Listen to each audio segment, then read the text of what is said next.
All right, guys, so tonight you're going to be looking at the election of 1860. Please make sure you take 7 bullet-pointed notes from this.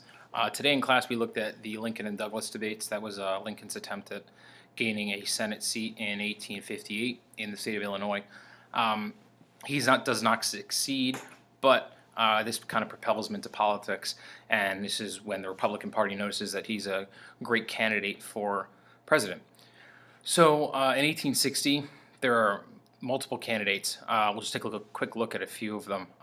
We have Abraham Lincoln and Stephen A. Douglas. They were the only candidates to gain any support in the North because of their views on slavery. They weren't too extreme, so they were able to gain support there. In the South, the two candidates that gained a lot of support because of their views on slavery happened to be John Breckinridge and John Bell.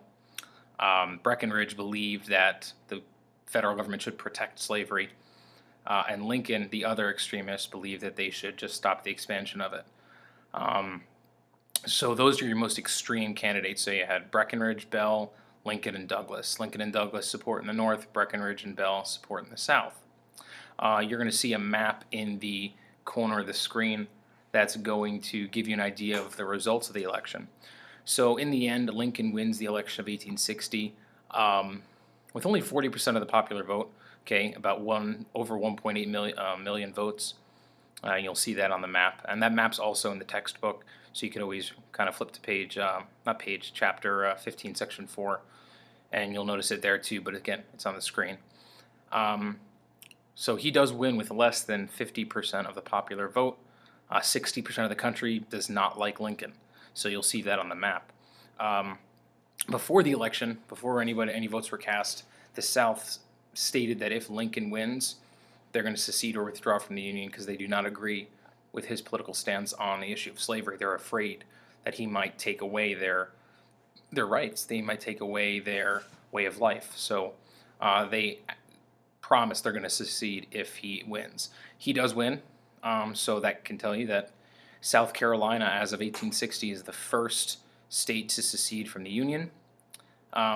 Followed by the next year, 6 other states also secede. They then meet in Alabama to form the Confederate States of America. They elect President Jefferson Davis as the president of the Confederate States of America.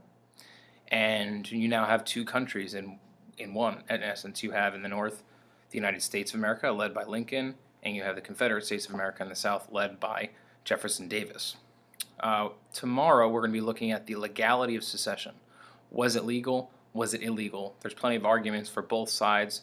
We'll be taking a look at some documents that support either one, and by the end of class, we'll make a determination if secession was actually legal or if it was an illegal act by the southern states.